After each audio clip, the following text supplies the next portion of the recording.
Noong ika-6 ng Hunyo taong 1144, sa unang oras ng umaga, nagsimula ang pinakamalaking pagsalakay sa dagat sa kasaysayan. Higit sa 150,000 sundalong aliado, karamihan ay mga Amerikano, Briton at Kanadyense, ang lumapag sa Normandia na hinarap ang mabangis na paglaban ng mga Aleman. Ang operasyong ito, na tinawag na Operasyon Neptuno, ang unang yugto ng estratehikong planong Overlord na ang layunin ay ang pagbagsak ng Ikatlong Reich. Sa loob ng 4 na taon, pinatatag ni Hitler ang baybayin ng Pransya gamit ang mga bunker, alambreng bakod at mga mina dahil sa paniniwalang sakali magaganap ang pagsalakay. Gayunpaman, pinili ng mga aliado ang Normandia na ikinagulat ng mga tropang Aleman. Sa kabila ng matinding pagkakawala ng buhay sa mga baybaying gaya ng Omaha, nagtagumpay silang makalusob papasok sa lupa. Ang paglapag na ito ay naging susi sa ikalawang digmaang pandaigdig. Matapos paalisin ang mga Nazi sa Hilagang Aprika at Katimugang Italia, kinailangan ng mga aliado na magbukas ng panibagong harapan sa kanlurang Europa.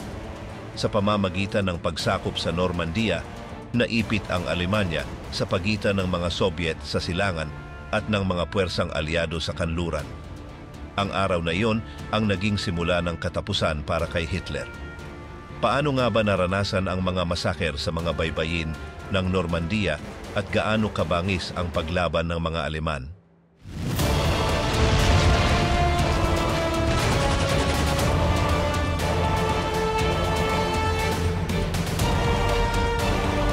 Ang Operasyon Overlord, ang pinakamalaking paglapag sa kasaysayan. Mula sa malagim na paglikas ng hukbong Britaniko sa Dunkerque at ang pagsuko ng Pransya noong tag-init ng taong 1140, ganap na kinontrol ng Alemanya ang kanlurang Europa. Sa loob ng ilang taon, naging imposibleng mabawi ng mga aliado ang teritoryo. Gayunpaman, noong 1144, biglang nagbago ang kalagayan. Umatras na ang mga tropa ng eksenang kapangyarihan sa lahat ng harapan. Parehong natatalo ang Ikatlong Reich sa pakikidigma nito laban sa Unyong Sobyet at ang Hapon sa digmaan sa Pasipiko. Sa harap ng ganitong sitwasyon, napagdesisyunan ng Estados Unidos, ng Reino Unido at ng Canada na panahon na upang bumalik sa kontinente at magbukas ng bagong harapan ng labanan. Ang unang panukala upang sakupin ang kanlurang Europa ay lumitaw noong 1142, ngunit ito ay isinantabi dahil sa kakulangan ng mga mapagkukunan at ang pagkabigo ng hukbong Kanadyense sa Dieppe. Sa halip, pinili ng mga aliado na salakayin ang Hilagang Aprika sa pamamagitan ng Operasyon Torch at kasunod nito ang isla ng Sicilia sa pamamagitan ng Operasyon Husky. Makalipas ang 1 taon, sa kumperensya ng Quebec noong 1143, napagkasunduan ni na Pangulong Franklin D. Roosevelt ng Estados Unidos at punong ministro Winston Churchill ng Reino Unido ang paglapag sa Pransya. Gayunpaman, bago gawin ang hakbang na iyon, pinangunahan muna nila ang isang pananakop sa Katimugang Italia na naging dahilan upang putulin ng bansang iyon ang alyansa nito sa Alemanya. Sa huli, noong Nobyembre ng taong 1143, muling nagtagpo sina Roosevelt at Churchill kasama si Joseph Stalin at kanilang kinumpirma ang paglulunsad ng matagal nang inaasam na ikalawang harapan upang mapagaan ang bigat ng digmaan sa pulang hukbo sa silangan. Ang pagpili sa Pransya bilang punto ng pananakop ay hindi naging madali. Mas gusto ni Churchill ang paglapag sa Balkans, partikular sa Yugoslavia o Istria, upang makipagsanib sa mga partisang tropa ni Josip Tito at sumalakay patungong Alemanya, kaya maiiwasan ang paglaganap ng komunismo sa gitnang Europa. Subalit, si Roosevelt, na ang bansa ay namuno sa opensiba, ay iginiit na ang paglapag ay dapat gawin sa baybaying Atlantiko ng Pransya. Dahil wala ng ibang pagpipilian, nagtuon ng pansin si Churchill sa pagpili ng eksaktong lugar ng pagsalakay. Isinasaalang-alang ang mga lokasyon mula Noruega hanggang Espanya. Pinamunuan ni Almirante Lord Louis Mountbatten ng Britanya ang pagsusuri at isinantabi ang maraming lugar. Ang daan ng Calais dahil masyadong halata, ang Olanda dahil sa mga kanal, ang Skandinavia dahil sa yelo, ang Belhika dahil sa malalakas na agos ng dagat at ang Britanya dahil sa kakulangan ng angkop na daungan. Pagkatapos suriin ang lahat ng opsyon, dalawa na lamang ang natira. Itaas na Normandia sa pagitan ng Dieppe at El Havre at ibabang Normandia sa pagitan ng Cherburgo at Caen. Sa huli, pinili ng mga alyado ang pangalawa. Ang plano na pinangalanang Operasyon Overlord ay ipinagkatiwala sa Amerikanong general na si Dwight D. Eisenhower, punong komandante ng alyadong puwersang ekspedisyonaryo. Kilala bilang Ike, ang general na ito na may 54 na taong gulang ay nagtayo ng kanyang punong himpilan sa Southwick House, Portsmouth at binuo ang kanyang pangkat ng pamunuan.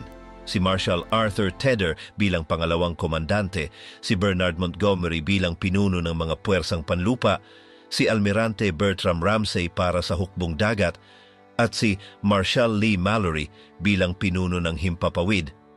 Ang estratehiya ay hinati sa dalawang operasyon, ang Operasyon Neptune na nakatuon sa pananakop sa dagat at ang Operasyon Fortitude na may tungkuling magsagawa ng mga maniobrang panghimpapawid.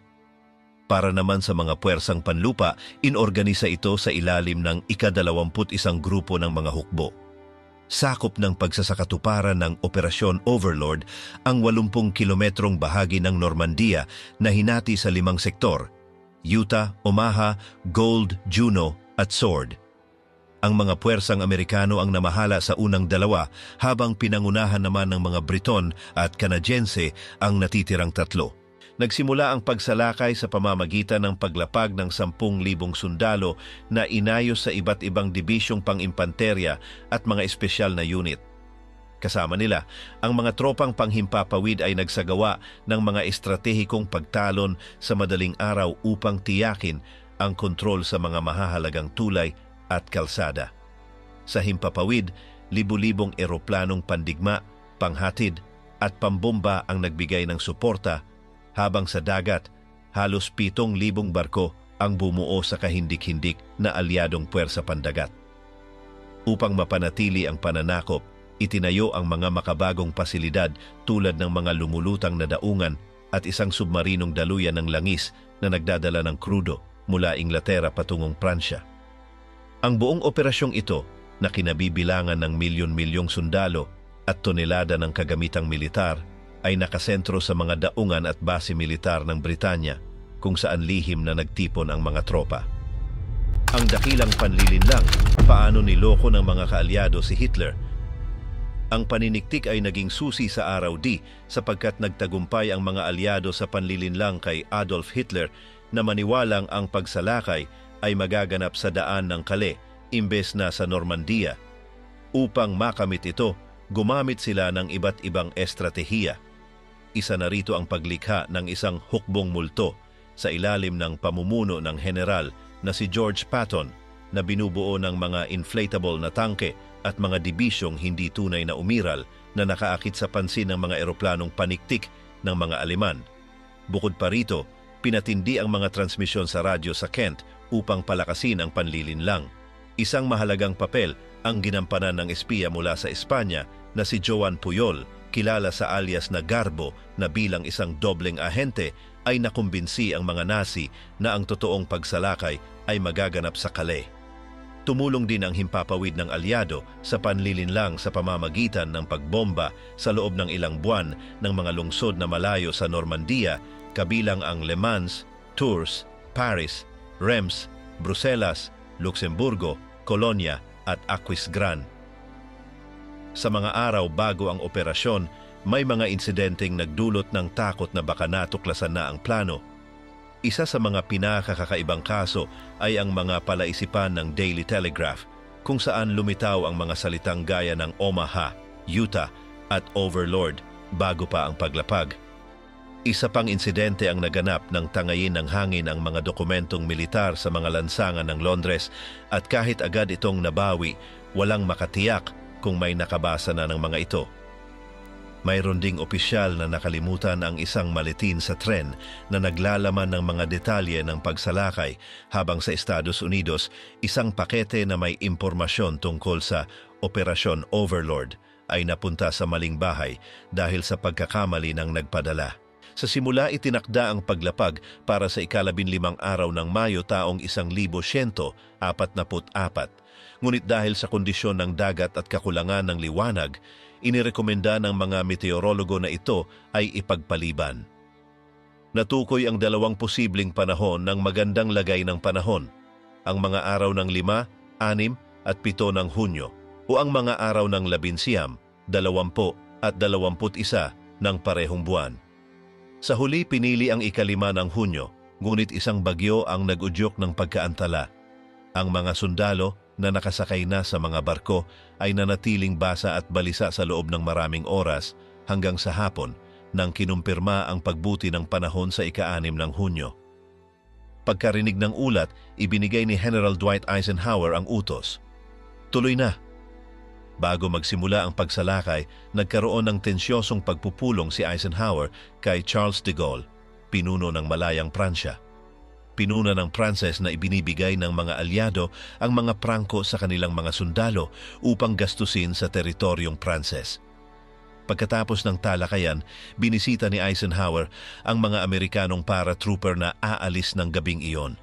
Naggulat siya nang makita na marami sa kanila ay may ahit na ulo na may tirintas sa gitna, ginagaya ang mga Indyong Mohikano.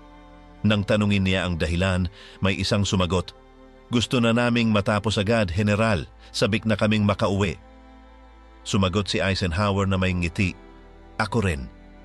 Pagsapit ng dapit hapon ng ika-5 ng Hunyo, umalis ang libu-libong barko mula sa mga pantalan ng Southampton, Dover, Portsmouth at Plymouth patungong Pransya.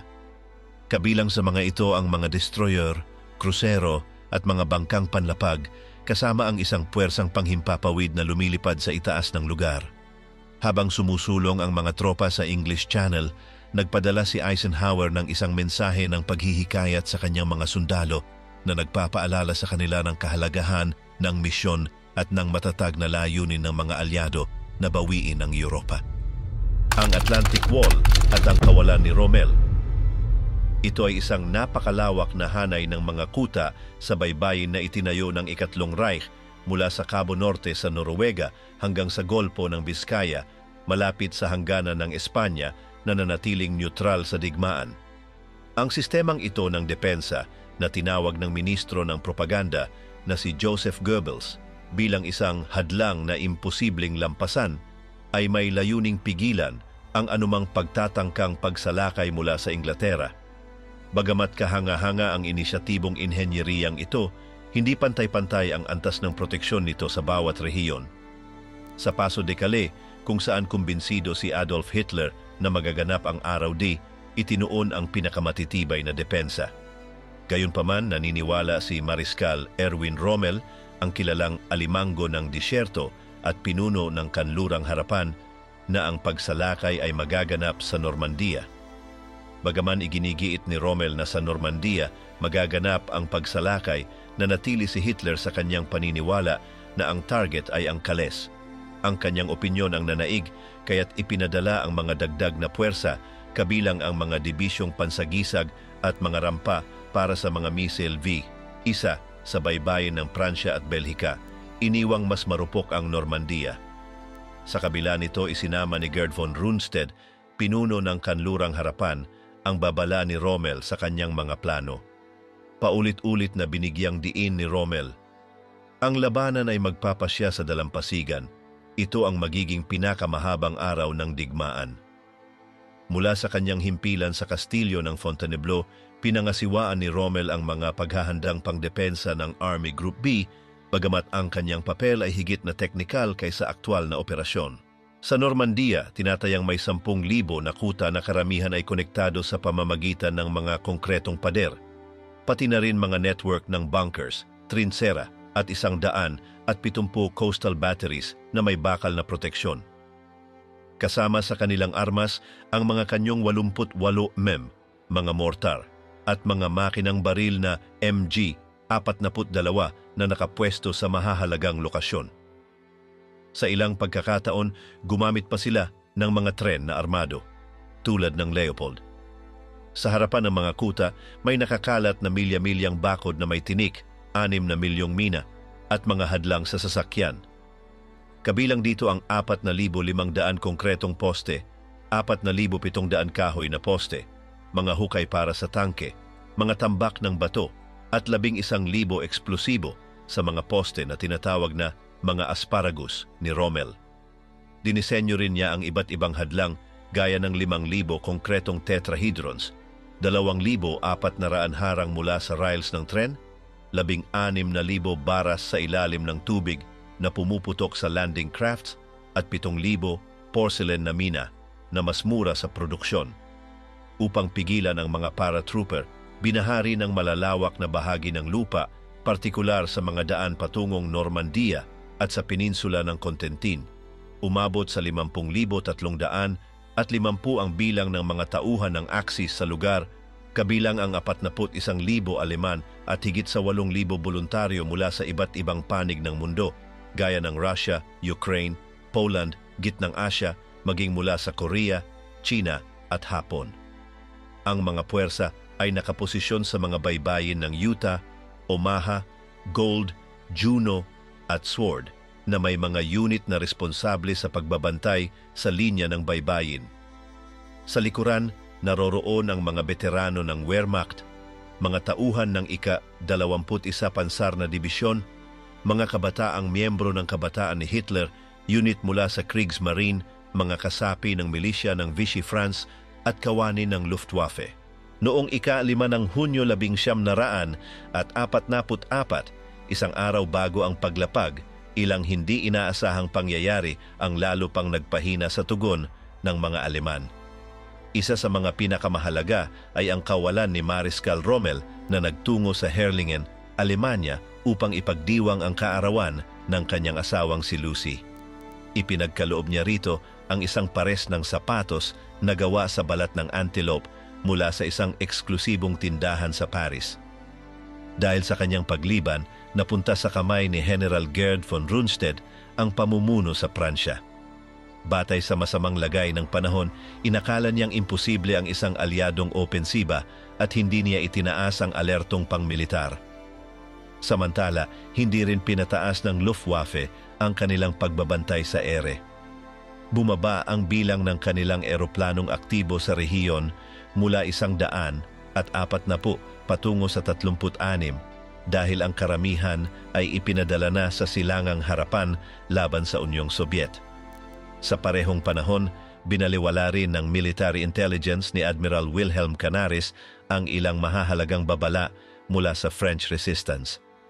Kinagabihan, nagpadala ang mga gerilya ng mensaheng nakakodigo sa Londres gamit ang mga berso mula sa makatang si Paul Verlaine.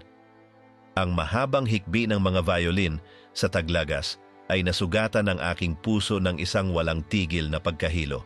Ang tanging matataas na opisyal na nanatili sa kanyang pwesto ng gabing iyon ay si General Werner Pluskat, pinuno ng ika-352 Dibisyon ng Infantry.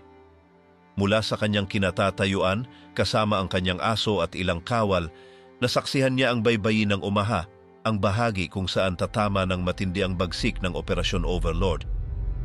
Araw-gabi, mga operasyon sa hangin at pagkontrol sa tulay. Sa ganap na 12:03 ng madaling araw, noong ika-6 ng Hunyo taong 1944, 5 glider na Britanikong Horsa na hila ng mga bombarderong Lancaster ay humiwalay sa ere sa ibabaw ng kanal ng Caen malapit sa bukana ng Ilog Orne.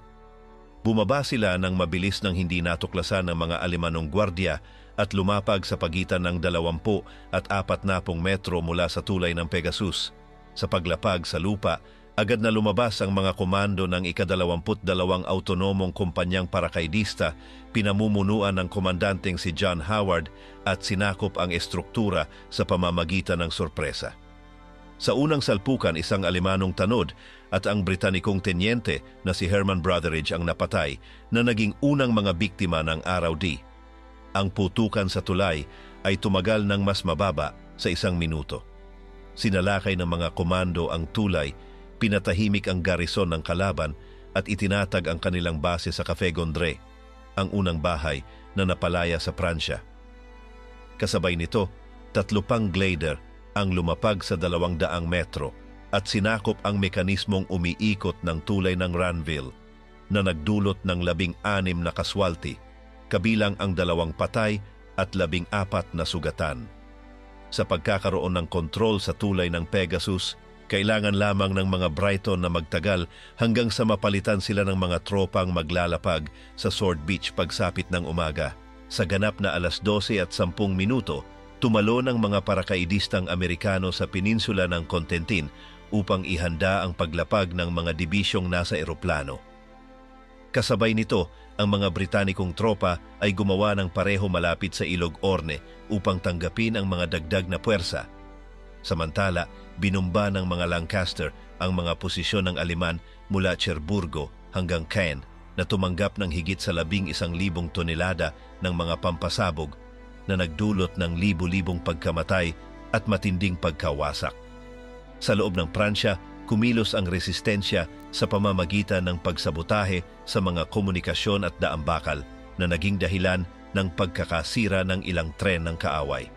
Pagkatapos ng hating gabi, 822 eroplano ng C-47 Dakota at 520 glider na Horsa ang lumipad mula sa Gran Britanya na may sakay na 13,000 at 100 parakaidista, 14 na kanyon na 75 mm at halos 400 tonelada ng supply.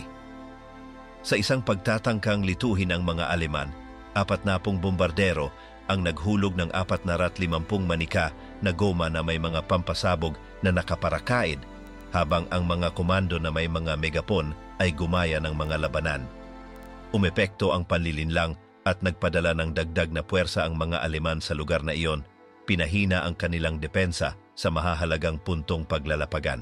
Sa ganap na 1:20 ng madaling araw, ang mga eroplano na may sakay na mga parakaidista ng ika-82 at ika-101 Dibisyon ay lumipad sa kalangitan sa ibabaw ng peninsula ng Contentin. Nang sila ay matukoy, pinailawan ng mga reflektor ang ere at agad na nagpaputok ang mga Alemanong bateryang panlaban sa ere. Ang pag-atake ay nagdulot ng masaker. Maraming C-47 Dakota ang tinamaan at sumabog sa ere na siyang naging dahilan upang mahulog sa kawalan ng mga sundalo. Ang iba naman, na trap sa mga nasusunog na eroplano, ay bumagsak kasama ng mga piraso ng sasakyang panghimpapawid. Upang maiwasan ang higit pang pagkawala, inutusan ng mga pinuno ang agarang pagtalon gamit ang sigaw na go-go. Bit-bit ang 40 kilo ng gamit at isang dagdag na bag na 25 kilo para sa mga pantanda, libo-libo ang tumalon sa ere. Gayunpaman, marami ang hindi nakaligtas. Ang ilan ay binaril habang bumababa, ang iba ay bumagsak dahil sa sira-sirang mga parakaid. Pagkalapag sa lupa, nagpatuloy ang bangungot. Ang mga Aleman na alerto na ay nagpaputok sa mga nakalapag. Ang iba ay namatay ng mahulog sa mga latian at nalunod, habang ang ilan ay naipit sa mga puno at bubong. Hindi rin sinuwerte ang mga glider, ilan ay bumagsak sa mga binahang lugar at ang iba naman ay bumangga na nagdulot ng pagkadismaya sa mga sakay. Lubos ang kalituhan, walang nakakaalam ng kanilang eksaktong posisyon at labis ang pagkakahiwa-hiwalay. Upang makipag-ugnayan sa dilim, ang mga Amerikano ay may dalang sipol na ginagaya ang tunog ng palaka. Ngunit nakasamsam ang mga Aleman ng isa at ginamit ito upang akitin ang mga sundalo sa mga bitag. Sa gabing iyon na mapaminsala, 42 C-47 Dakota na transportasyon ang pinabagsak at 159 ang bumalik sa Inglaterra na may pinsala. Ang mga glider na Horsa ay nagdusa rin ng maraming kaswalti, kabilang na ang general na si Don Pratt na namatay sa isang aksidente malapit sa Highsville. Ang ilang mga misyon ay nauwi sa kapahamakan, gaya ng pagtatangka na sakupin ang mga tulay ng Leport, kung saan mula sa 575 sundalo, 168 ang nasawi, may 73 patay at 75 ang naging bihag. Sa Neuville-aux-Plaines, 2 kumpanya ang nakasakop sa lugar sa loob ng ilang oras, ngunit isang Alemanong kontra-atake ang pumilit sa kanila na umatras, na nag-iwan ng 28 patay. Isa pang kaso ay ang sa Saint-Côme, kung saan ang nag-iisang nakaligtas, ang kabo na si Joseph Bearle, ay bumagsak sa ibabaw ng isang simbahan na huli at makalipas ang ilang buwan ay nakatakas mula sa kampo ng bilanggo upang sumapi sa pulang hukbo. Sa kabila ng pagkakahiwa-hiwalay, ang ilang grupo ay nakatupad sa kanilang misyon gaya ng 150 nakasakop sa esklusa ng La Barquette o ang mga sumakop sa Chef Dupont at ang iniwang baterya sa San Martin de Variville. 10% lamang ng mga parakaidista ang lumapag sa inaasahang lugar. Ang iba ay napunta sa pagitan ng 8 hanggang 40 kilometro mula sa layunin. Sa kanilang lahat, 44 lamang ang nakabalik sa Inglaterra, 35 dahil sa mga sugat at 9 dahil sa pagtalikod. Isa sa mga pinakadramatikong pangyayari ay naganap sa Sainte-Mère Église, kung saan isang sunog ang nagbigay liwanag sa lugar habang bumababa ang Kompanyang F ng ika-82 Division. Ang mga Aleman na nakaalerto ay walang habas na nagpaputok na pumatay sa halos lahat. Ang ilan ay naiwan na nakabitin sa mga puno o gusali. Isa ang namatay sa pagkakasunog at isa pa ay nadulas mula sa bubong ng isang simbahan. Tanging ang sundalong si John Steele ang nakaligtas sa pamamagitan ng pagpapanggap na patay habang nakabitin sa kampanaryo kahit na ang tuloy-tuloy na pagtunog ng kampana ay nag-iwan sa kanya ng bahagyang pagkabingi. Ang ika-6 na Dibisyong Transportasyon sa Himpapawid ay may kakaibang karanasan. Kasama ang 8,000 sundalo at 355 glider na horsa, ang kanilang misyon ay sirain ang mga tulay sa silangan ng Normandia upang pigilan ang kontra-atake ng kaaway. Matagumpay na natupad ng mga Briton ang kanilang gawain. Pinasabog nila ang tulay ng Bures matapos sirain ang 6 na armadong sasakyan gamit ang Piat na tagaputok ng granada at isang maliit na grupo ang sumira sa tulay ng Troarn matapos makalusot gamit ang isang jeep sa linya ng kaaway. Ang mga Kanadyano, sa kabila ng maraming kaswalti, ay nagawang pabagsakin ang mga tulay ng Varaville at Robehome sa Ilog Divete. Pagsapit ng ganap na 3:00 ng madaling araw, ang huling mga parakaidista ay lumapag sa lupa habang walang humpay na binobomba ng alyadong avyasyon ang mga rails ng tren at mga sentro ng komunikasyon sa Normandia. Ipinagbigay alam na ang alarma sa Saint-Lô, ngunit ni sa Paris ni sa Berlin ay hindi agad nakapagsagawa ng tugon. Samantala, ang alyadong puwersa sa dagat ay nasa pagitan ng 11 at 15 milyang pandagat mula sa baybayin, habang ang mga tropa ay sumasakay sa mga bangka ng paglalapag. Kasabay nito, isang pulutong na pinamunuan ni Sargento John Sanders ang lumapag sa maliit na isla ng Saint Marcouf. Bagaman nagtagumpay silang masakop ang lugar, nagtamo sila ng 19 na kaswalti, kabilang ang 2 namatay dahil sa mga mina at mga nakatagong pampasabog. Pag-atake sa Merville at sa landing sa Utah. Nang sumapit ang 3:35 ng madaling araw, natukoy sa wakas ng mga sundalo ng ika-716 na Dibisyong Aleman ang mga tropang Britaniko ni Komandante John Howard sa tulay ng Pegasus sa ibabaw ng Ilog Orne. Agad na ipinagbigay alam ang insidente sa isang kalapit na detachment ng ika-21 Dibisyong Panzer na nagpadala ng kolum ng mga makinang pandigma upang harapin sila. Gayunman, nang makarating sa lugar ng sagupaan, biglang huminto ang kanilang pag-usad nang tamaan ng sandatang anti-tank na piyat ng mga Britaniko ang isa sa mga tangke. Dahil sa pinsalang ito, umatras ang mga Aleman, kumbinsido na mas marami ang puwersa ng kalaban. Lalong lumala ang sitwasyon ng gamitin ng mga Britaniko laban sa kanila ang isang kanyon na 50 mm na nakuha mula sa mismong hukbong Aleman. Samantala, ilang kilometro mula sa Ilog Orne, sinakop ng mga parakaidistang Britaniko ng ika-6 na Dibisyong Aerotransportado ang Rainville bandang 3:50. Matapos talunin ang huling mga sundalong Aleman, siniguro nila ang lugar at nilinis ang mga kalapit na bukirin, inalis ang mga pampasabog at mga estakang kahoy upang matiyak ang ligtas na pagdating ng mga dagdag na tropa mula sa himpapawid sa pagsikat ng araw. Isa sa pinakamahalagang tagumpay ng ika-6 na Dibisyong Aerotransportado ay ang pagsakop sa baterya ng Merville. Tanging 170 parakaidistang pinamunuan ng Tenyente Koronel na si Terence Otway ang lumahok sa paglusob. Bagaman ang operasyong ito ay orihinal na idinisenyo para sa 750 sundalo na may karagdagang sandata. Naging masalimuot ang sitwasyon ng ang 6 na glider na Horsa ay lumapag ng labis ang layo, kaya't nagkahiwa-hiwalay ang karamihan ng mga mandirigma sa gitna ng dilim ng kagubatan ng Normandia. Sa kabila nito, hinarap nila ang 116 Aleman na tagapagtanggol, binubuo ng mga artilyero at sapper, na nagtatanggol sa likod ng isang minado at doble ang bakod na larangan at ilang konkretong kasamatas. Bago ang pagsugod sa lupa, binomba muna ng avyasyon Britanika ang lugar gamit ang 400 tonelada ng mga pampasabog. Di nagtagal, nakabukas ng 4 na lagusan sa mga alambreng bakod ang mga parakaidista at sumugod sila sa ilalim ng suporta ng isang makinang Vickers. Matindi ang labanan ng harapan, ngunit sa huli ay nakuha ng mga Britaniko ang posisyon kapalit ng matinding kabawasan, 65 patay at sugatan sa kanilang hanay at 65 mula sa mga Aleman, kung saan 22 ang napatay sa labanan at 25 ang nasugatan.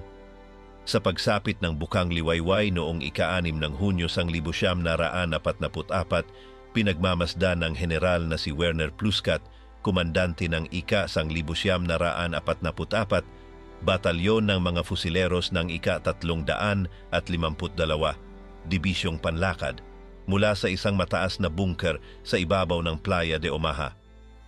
Katabi niya ang kanyang aso, na hanggang sa sandaling iyon ay mahimbing na natutulog, ngunit biglang nagising at nagsimulang tumahol ng walang malinaw na dahilan. Nang itutok ng opisyal Aleman ang kanyang mga binocular sa abot tanaw, napansin niyang unti-unting nawawala ang ulap at biglang lumitaw ang 6,000 barko ng mga alyado handang simula ng pagsalakay. Eksaktong 5:50 ng umaga, binuksan ng puwersang dagat ng alyado ang putok sa 5 baybaying napili para sa paglapag. Ang mga barkong pandigma, krusero at mga destroyer ay nagpakawala ng ulan ng mabibigat at katamtamang mga proyektil habang 38,000 raketa ang tumama sa dalampasigan na nag-iwan ng tanawin ng mga hukay at usok. Pagkaraan nito, umatake rin ang 1,641 eroplano ng alyadong hukbong himpapawid sa mga posisyong Aleman. Ang mga bombardero na B-17 at B-17 Liberator ay nagbagsak ng tonelada ng mga pampasabog mula sa mataas na altitude at ang mga B-26 Marauder na lumilipad ng mas mababa ay nagdagdag pa ng pinsala. Gayunpaman, mababa ang eksaktong tama ng mga bombang ito at hindi naabot ang mga pangunahing target. Samantala, daan-daang landing craft ang dahan-dahang lumalapit na may sakay na libu-libong sundalong Amerikano, Britaniko at Kanadyano. Marami sa kanila ay pagod na matapos ang mahabang oras ng paghihintay, nahilo sa malalakas na alon at ang ilan ay nagsusuka pa dahil sa masaganang agahan na kinain. Sa kabaligtaran, ang mga Aleman na tagapagtanggol na nakasilong sa mga bunker at trinsera ay naghihintay na may lakas at kahandaan upang labanan ang pagsalakay. Alas 6:30 ng umaga, lumapag sa Utah Beach ang ika-4 na Dibisyong Panlakad na may 23,250 sundalo at 32 tangking Sherman DD. Dahil sa pagkakamali sa nabigasyon, ang unang bugso ng paglapag ay dumating sa ibang bahagi ng dalampasigan kaysa sa orihinal na plano, ngunit sa kabutihang palad, napaburan sila nito sapagkat ang bahaging iyon ay nabomba na noon nang hindi sinasadya. Mahina ang naging pagtutol na may ilang mamamaril at mortar ng mga Aleman na hindi nagtagumpay sa pagpigil sa paglusob. Mabilis na nabuksan ng mga tropang Amerikano ang 100 sa semento ng pantalan. Mula sa lupa, pinatibay ni General Theodore Roosevelt Jr., anak ng Pangulong Franklin Delano Roosevelt, ang loob ng kanyang mga tauhan. Magsimula tayo ng labanan mula rito. Dahil sa simulaing bentahe, nawasak ng mga puwersa ng alyado ang mga pangunahing posisyon ng depensa nang hindi nakaranas ng matinding pagtutol. Ang muog na 110 at 15 sa La Madeleine ay nalinis bagaman bago pa man masakop. Ang huli ay nagawang wasakin ang isang tangking Sherman DD. Ang muog ng STP-Siyam ay hindi na gumana matapos ang pambobomba ng mga B-26 Marauder, samantalang ang pangunahing bunker ng baterya ng Azeville ay nawasak ng tamaan ng 100 at 6 milimetrong proyektil na pumatay sa buong kawaning nakatalaga roon.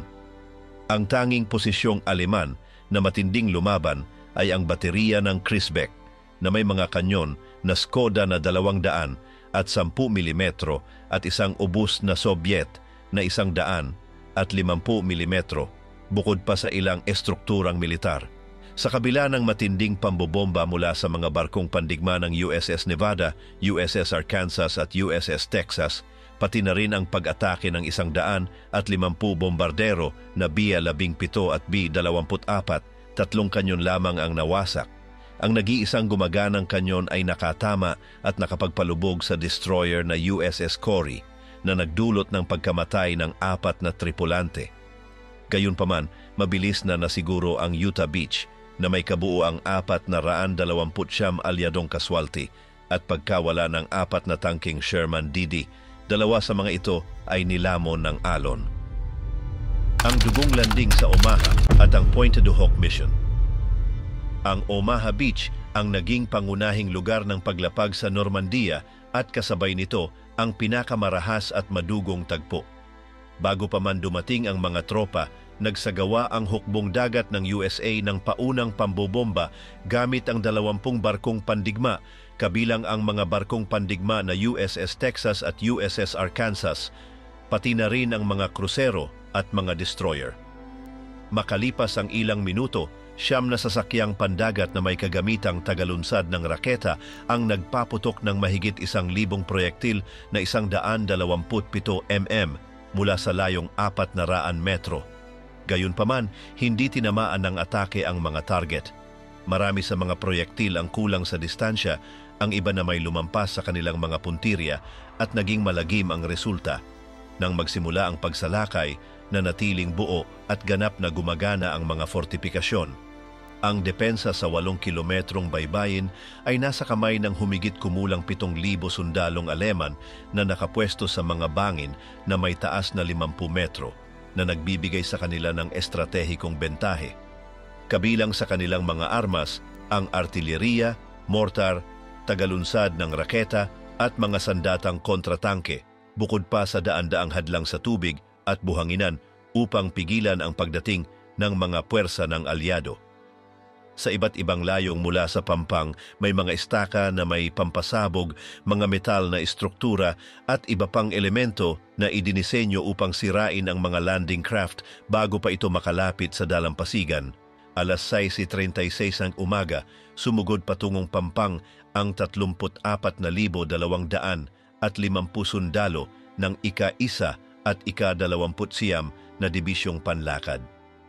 Bago pa man sila makalapit, nagbukas ng putok ang mga bateryang Aleman at sinira ang ilang sasakyang pandagat sa kalagitnaan ng English Channel. Ang iba na may inanod ng agos at bumangga sa mga hadlang sa ilalim ng tubig kaya't hindi na nagamit.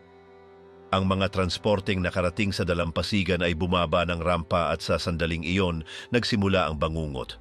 May mga sundalong sa pagtalon sa tubig ay lumubog dahil sa bigat ng kanilang bag at nalunod. Ang iba na may pinaslang agad ng mga bala bago pa man makapagsimulang umabante. Ang mga landing craft ay naging mga bitag ng kamatayan kung saan ang mga sundalo ay naipit sa loob habang binubutas ng mga makinang Aleman. Ang mga tropang nakalabas ay napilitang magpatuloy sa gitna ng larangang minado at palitan ng putok. Sa unang mga minuto, maraming unit ang halos nalipol. Sa sektor ng Mount Le-Moulin, lahat ng opisyal at sub-opisyal ng ika-116 na rehimento ay napatay sa loob lamang ng ilang minuto. Sa 29 tangking Sherman DD na dapat sanay magbigay ng suporta, 2 lamang ang nakarating sa dalampasigan, ngunit agad ding naparalisa bago pa man makasama sa labanan. Sa ilang lugar, lumampas sa 75% ang bilang ng mga nasawi kaya't napilitang maghukay ng mga lungga sa buhangin ang mga natitirang sundalo at humanap ng masisilungan sa kahit anong bagay na makapagdulot ng kaunting proteksyon. Sa mga oras na iyon, tila mauuwi sa kabiguan ang paglapag sa Omaha. Samantala, sa pagitan ng Utah at Omaha, isang pangkat ng 255 Ranger ang lumapag sa mga bangin ng Puente de Hoc bandang alas 7:10. Layunin nilang sakupin ang posisyong Aleman kung saan pinaniniwalaang may 6 na kanyon na 155 mm na pinoprotektahan ng mga bunker at mga pugad ng makinang paputok. Bago ito, sinubukang pahinain ng USS Texas at ng avyasyon ang depensa sa pamamagitan ng matinding pambobomba, ngunit gaya ng dati, nanatiling buo ang artilyeriyang Aleman. Mula sa itaas ng bangin, may malinaw na tanawin ng mga Aleman ng pagsalakay at walang patid ang kanilang putok sa mga sundalong naipit sa dalampasigan. Ang mga Ranger, gamit ang mga grappling hook at lubid na may kawit, ay nagsimulang akyatin ang batong pader. Ang ilang mga lubid ay pinutol ng mga Aleman, dahilan upang mahulog ang ilang sundalo. Ang iba na may nabaril habang umaakyat. Sa kabila ng mga kabiguan at sa tulong ng destroyer na USS Satterlee, nakarating din sila sa itaas matapos ang nakapapagod na 40 minutong pagsusumikap. Doon, nakipaglaban sila ng harapan sa loob ng mga trinsera at nilinis ang mga bunker hanggang mapaatras ang mga tagapagtanggol. Gayunman sa kanilang pag-inspeksyon sa lugar, nadiskubre nilang wala na roon ang mga kanyon. Inilipat na ng mga Aleman ang mga ito papasok sa Normandia. Nasayang ang buhay ng 135 Ranger sa pag-akyat. Kalaunan, sa isang pagmamanman, natagpuan ni na Brigada Leonard Lomel at Sargento Jack Kuhn ang mga kagamitang artilyerya na iniwan sa layong 600 metro. Hindi na sila nag-aksaya ng oras. Naglagay sila ng mga granada sa mga tubo at isinabotahe ang mga ito, kaya't hindi na magagamit laban sa mga puwersa ng alyado. Ang pag-atake ni Gold at Juno, sunog at paglaban. Bandang alas 7:25, pumasok sa labanan ang mga tropang Britaniko sa Gold Beach. Sa kanilang paglapit, biglang nagbago ang ihip ng hangin, dahilan upang mailihis ang mga sasakyang pandagat at lumikha ng malalaking alon na lumubog sa 4 na barkaza LCI, habang 11 pa ang naipit sa pagitan ng mga nakatagong hadlang sa tubig. Gayunpaman, pagdating ng 24,900 at 70 sundalong Ingles sa dalampasigan, agad sumulong ang ika-50 Dibisyong Panlakad na Northumbrian, kasama ang ika-8 Brigadang Mekanisado at ang ika-47 Komando ng Royal Marines. Tumawid sila sa buhangin at nalampasan ang mga embankment habang sinasalubong ang mga kalaban na hindi pa organisado at magkakahiwalay ang pwesto. Tanging sa Hamel, isang baybaying may matibay na depensa, nagkaroon ng makabuluhang pagtigil. Ang mga puting Ruso na nasa depensa ay nakapagpabagsak ng 3 tangking Sherman DD at nagdulot ng 60 kaswalti sa panig ng Briton. 20 ang nasawi at 40 ang nasugatan. Subalit matapos ang pagsuko ng garison, nakapagpatuloy na ang mga Britaniko sa paglusob papasok sa lupa.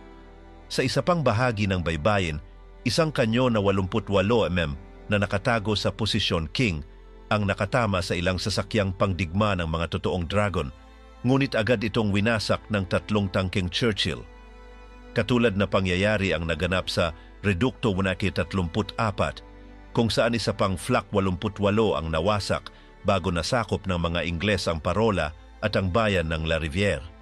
Sa mga labanang ito, 30 Aleman ang nabihag, ngunit nawala ng 90 sundalo ang panig ng Briton, 30 ang nasawi at 60 ang nasugatan, bukod pa sa ilang sasakyang pandigma. Makalipas ang ilang oras, sumugod sa kanayunan ng Normandia ang unang sarhento na si Stanley Hollis at pagdating sa Villa Palangana, naghagis ng granada sa isang bunker, pinaslang ang mga nasa loob. Kasunod nito, gamit ang metralyetang Sten, nilinis niya ang mga trinsera sa paligid at natiyak ang ganap na kontrol sa Gold Beach, isang kabayanihang ginawaran ng Victoria Cross. Bandang alas 7:35, lumapag naman ang mga Canadiense sa Juno Beach. Kasama ang 21,400 tauhan ng ika-3 Dibisyong Panlakad, hinarap nila ang matinding paglaban sapagkat tanging 14% lamang ng mga fortipikasyong Aleman ang nasira sa naunang pambobomba. Pinangangalagaan ang lugar ng ika-716 Dibisyong Aleman at mga unit ng puting Ruso na may artileriya, mga mortar at makinang paputok. Sa mismong paglapag, maraming sasakyan ang sumabog matapos tumama sa mga minang nakatago sa mga bahura, dahilan ng isang malagim na patayan. Sa 24 na barkasa ng unang alon, 20 ang lumubog sa malalim na tubig bago pa man marating ang dalampasigan. Pagkalapag sa lupa, naranasan ng mga Canadiense ang isa sa pinakamabagsik na labanan ng araw ng D, na tanging ang sa Omaha Beach lamang ang mas mabangis. Sa Courcelles, naging matindi ang sagupaan kung saan higit sa 40% ng kanilang puwersa ang nalagas. Sa ilang pagkakataon, gaya ng kumpanyang D, 49 na lamang sa 180 tauhan ang nakaligtas. Lalong tumindi ang sitwasyon nang dumating ang 2 eroplanong Aleman na Messerschmitt Bf 100 at binaril mula sa mababang altitude ang mga sundalo, kasabay ng pagsira sa ilang sasakyang militar. Sa kabila ng lahat, nagtagumpay ang mga sundalo na makaabante matapos pasabugin ni Teniente Bill Grayson ang isang bunker gamit ang granada at kasama ang kanyang unit, nabihag ang 35 kalaban, kaya't natanggalan ng harang ang pag-alis mula sa dalampasigan. Matapos ang tagumpay na ito, naagaw ng mga alyado ang Courcelles at napalayas ang mga Aleman mula sa kanilang mga barikada. Nakontrol din nila ang Mieuvains at Bernier. Ang huli ay nasakop ng Rifle Battalion, sariling rifle ng Reyna. Gayunpaman, matindi ang naging depensa sa Reducto Wen 27, kung saan 4 na tangke, 2 Sherman DD at 2 Churchill ang winasak ng mga tagapagtanggol bago sila tuluyang napasuko. Sa parehong labanan, isang makinang Aleman ang nakapagpabagsak ng isang eroplanong P-47 Thunderbolt.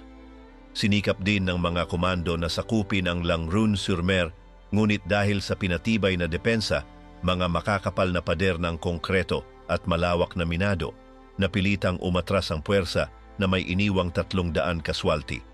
Maliban sa bahaging ito, ganap na nakontrol ng mga Canadiense ang natitirang bahagi ng Juno Beach, bagamat kapalit nito ay 1,035 na kaswalti, 335 ang nasawi at 700 ang nasugatan. Espada, karangalan at bakal sa huling dalampasigan. Ang huling paglapag ay naganap sa dalampasigan ng Sword, bandang 7:35 ng umaga, kung saan 28,800 at 45 sundalong Briton at Escoses, kasama ang mga voluntaryo mula sa Pransya, Belhika, Polonia, Norwega, Hungaria, Gresya at Austria ay humarap sa depensang Aleman sa 6 kilometrong bahagi ng baybayin.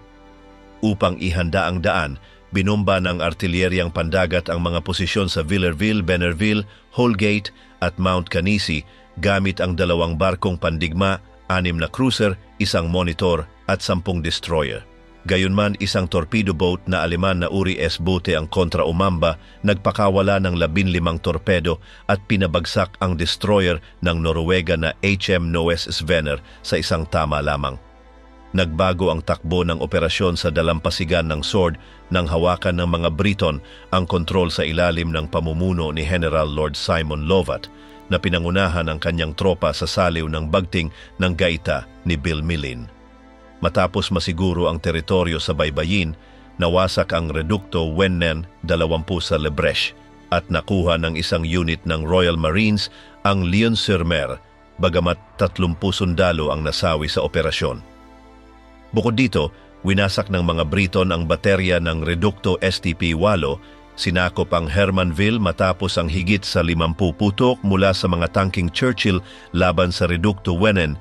18, pinilit ang pagsuko ng 70 artilyerong Aleman sa Reducto Wennen, 12, at walang kahirap-hirap na inangkin ang burol ng Perries kasama ang Reducto Wennen, 14.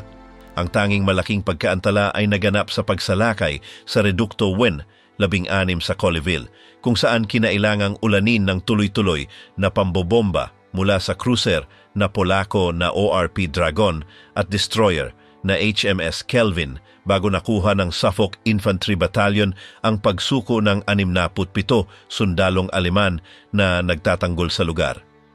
Makalipas lamang ang ilang sandali, dumating ang alkalde ng nayon sa lugar at bilang pasasalamat inialay kay Cabo Fred Ashby at sa kanyang mga tauhan ang isang bote ng alak na Calvados.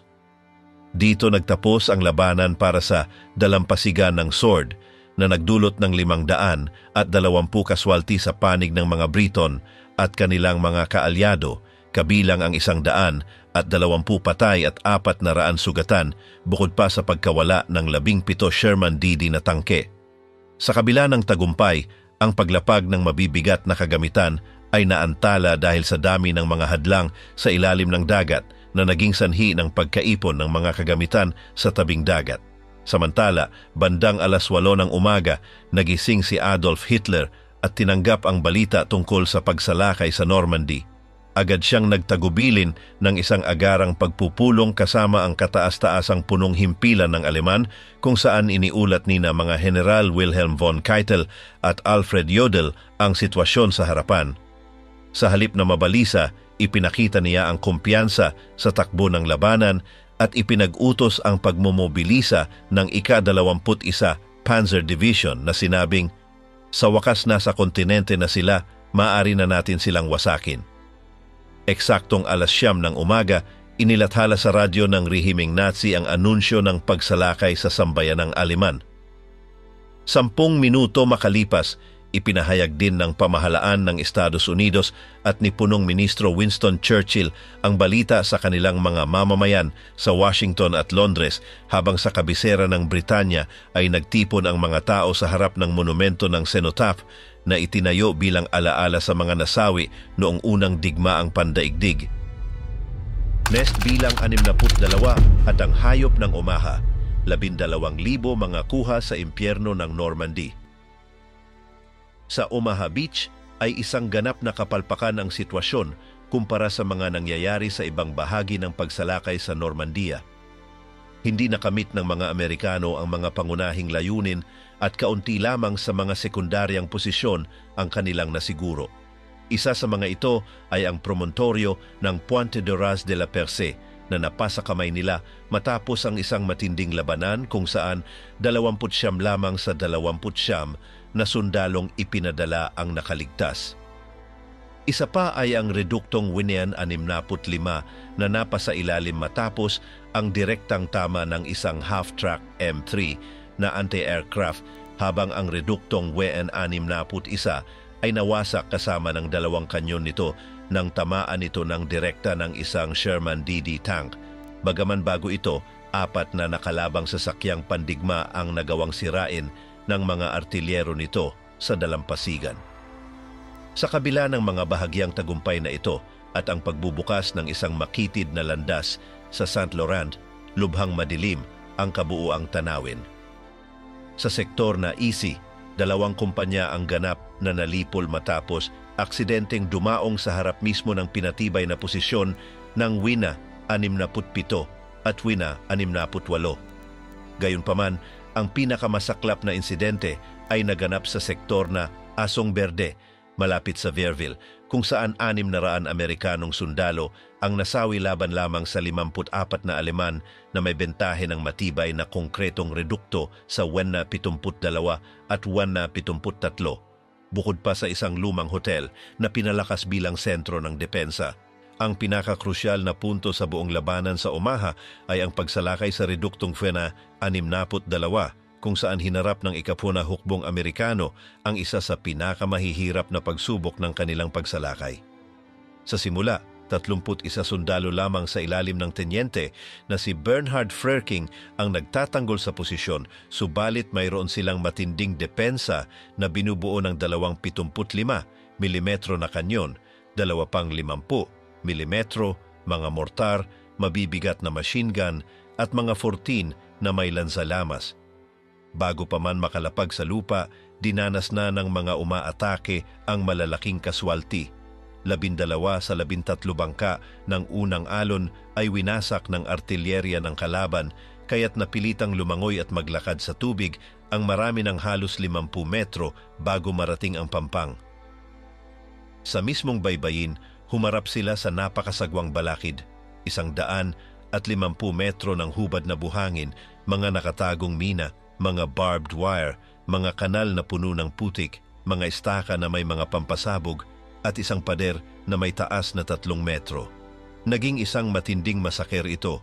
Halos lahat ng sasakyang militar ay nasira at 58 sa 78 truck at jeep ay nawasak.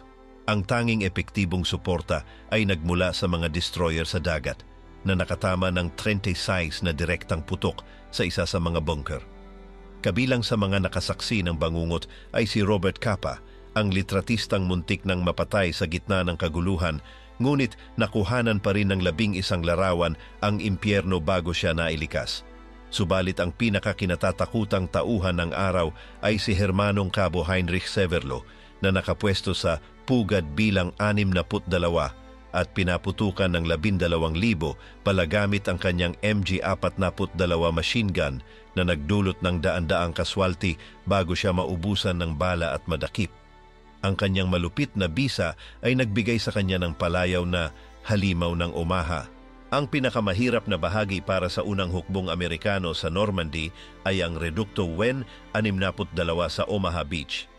Bagamat sa simula ay mayroon lamang itong 31 sundalong Aleman na pinamumunuan ni Teniente Bernhard Frerking, ang fortifikasyon ay pinalakas ng 2 bunker, 4 na kanyon ng magkakaibang kalibre, 3 mortar, 4 na machine gun at 2 14 na may mga flamethrower.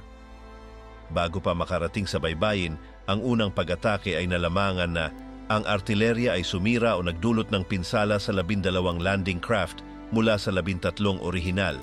Maraming sundalo ang kinailangang maglakad sa tubig hanggang baywang ng halos 50 metro patungo sa matigas na lupa.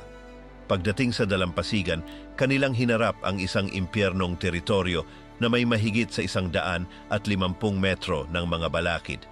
Mga poste na may mga mina, mga pako, isang 3 metrong taas, isang hukay na puno ng putik, mga bakod, isang minadong larangan at mga trench. Ang pagpaslang ay brutal. Ang mga sasakyan ay naging guho, kasama ang 58 mula sa 78 orihinal na truck o jeep na nawasak. Nagbigay ng kaunting suporta ang mga naval destroyer na tumama sa isa sa mga bunker ng kaaway gamit ang 36 na projectiles. Sa gitna ng impyernong ito, ang photographer na si Robert Capa na kasama ng mga tropa ay muntik ng mamatay, ngunit nakapagkuha siya ng 11 nakakagulat na larawan bago siya na-evacuate. Gayunpaman, ang pangunahing bayani ng araw ay ang Aleman na korporal na si Heinrich Severlo. Mula sa pugad bilang 62, nagpaputok siya ng 12,000 bala gamit ang kanyang MG-42 machine gun na nagdulot ng daan-daang kaswalti hanggang sa maubos ang kanyang bala at siya ay mahuli. Mula noon, siya ay nakilala bilang ang hayop ng Omaha. Pagdapo ng tanghali, ang mga Briton sa Sword Beach ay nakatagpo ng isang bagong hadlang. Matapos nilang makuha ang Port and Besan, ang pagsisikip ng mga barko ay nagpatigil muli sa lugar.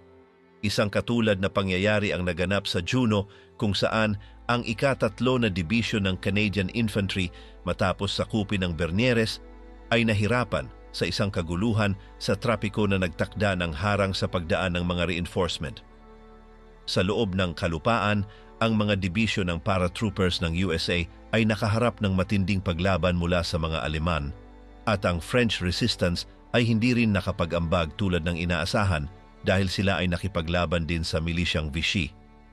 May mga lugar kung saan ang pag-usad ay mas madali, lalo na laban sa mga tropa ng Axis na mula sa ibang bansa. Maraming sundalo ng puting Ruso, Georgiano at Muslim ang sumuko matapos ang mga maliliit na labanan, bagamat may mga exception.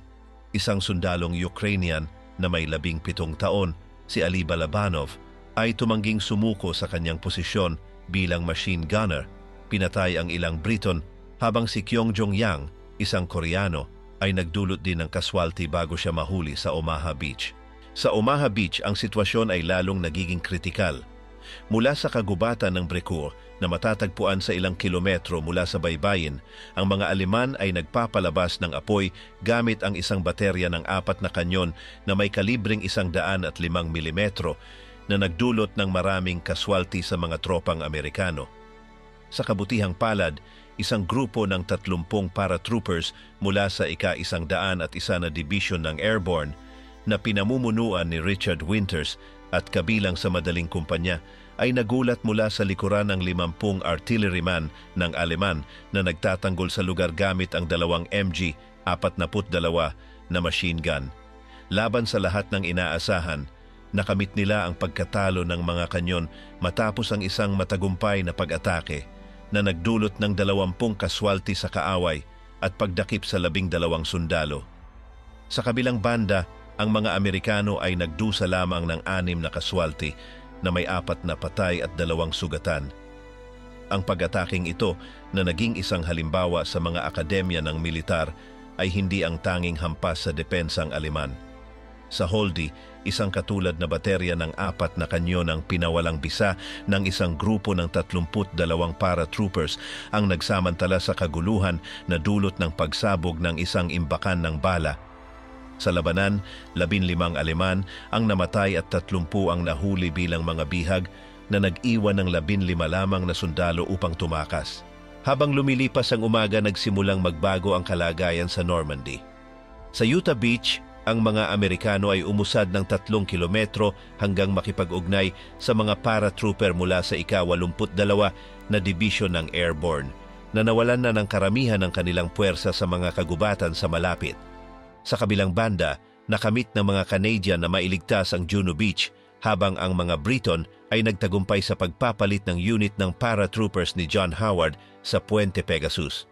Sa Ouistreham, ang komandang libre ang France na binubuo ng 177 mandirigma ay winasak ang kabuuan ng urbanisadong lugar hanggang kontrolin nila ito. Ginagawa itong unang teritoryo na nasa ilalim ng pamumuno ng Pransya matapos ang pagsalakay. Gayunpaman, ang mga bateryang Aleman ay patuloy na nagdulot ng pinsala sa puwersang pandagat ng Allies, nilubog ang British destroyer na HMS Wrestler at ang American submarine chaser na USS PC 162.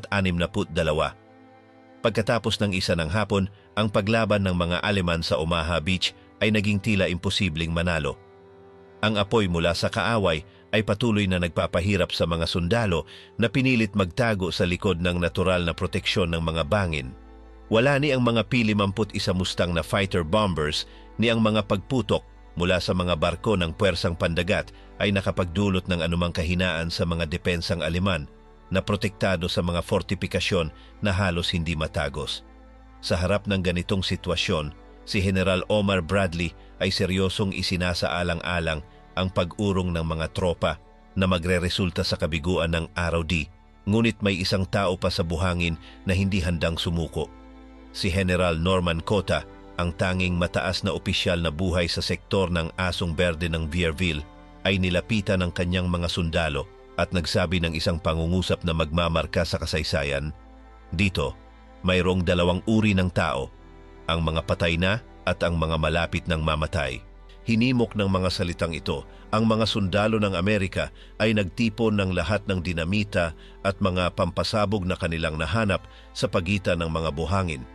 Bagamat marami sa kanila ang pinatay ng mga sniper ng kaaway, nagawa nilang makolekta ang 500 kilo ng CO4 na kanilang inilagay sa pundasyon ng pader ng Atlantiko. Nang i-activate ang karga, isang napakalaking pagsabog ang nagpalipad ng mga guho at piraso ng bakal na nagdulot ng malaking butas sa estruktura ng depensang Aleman.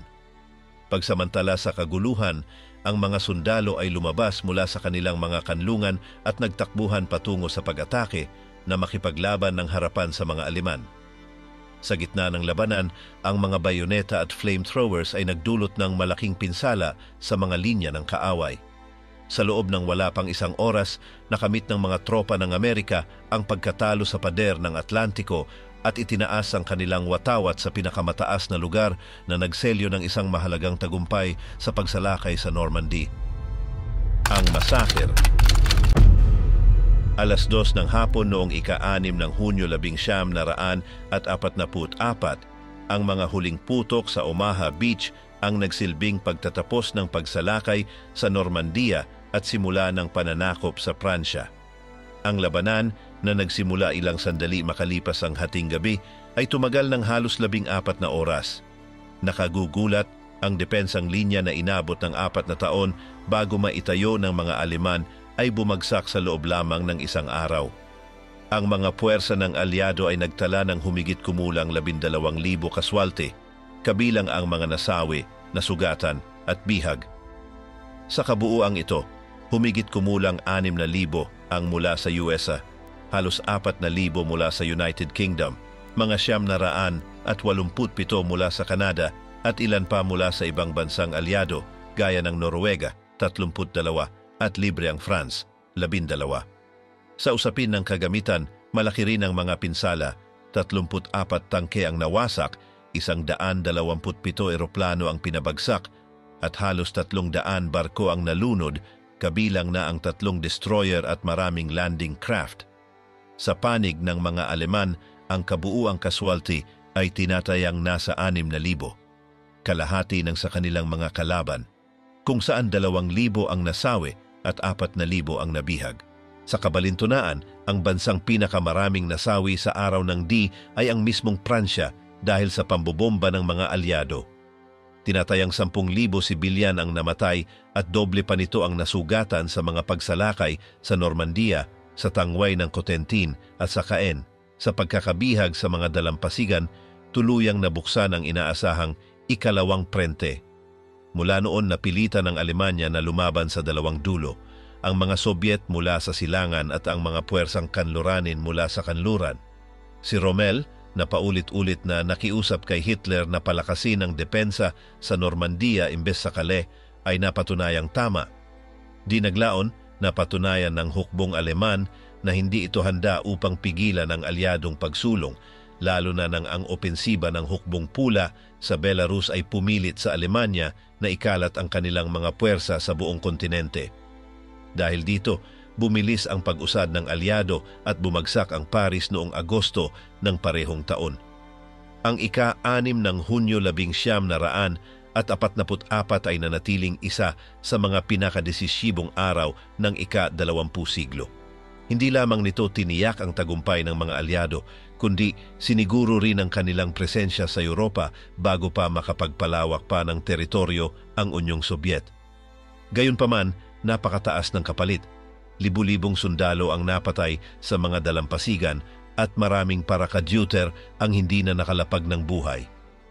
Dahil sa lahat ng ito, ang araw ng D ay nananatiling nakatatak sa kasaysayan sa pangalan na tunay na naglalarawan dito, ang pinakamahabang araw. Ang pagsalakay sa Normandia ay isa sa mga pinakamapagpasya na pangyayari sa ikalawang digmaang pandaigdig. Ang sinimulan bilang isang mapanganib na pagsalakay sa dalampasigan ay naging simula ng katapusan para sa Ikatlong Reich. Sa loob lamang ng 14 na oras ng labanan, nagawa ng mga alyado ang tila imposibleng misyon, mapagtagumpayan ang pader ng Atlantiko at makapagtayo ng matibay na posisyon sa kanlurang Europa. Gayunpaman, napakatindi ng kabayaran. Mahigit sa 12,000 kaswalti mula sa mga mananakop at halos kasing dami mula sa mga Aleman ang nagpatunay sa bangis ng labanan. Sa kabila ng tagumpay sa militar, naging impyerno rin ang Normandia para sa mga sibilyan.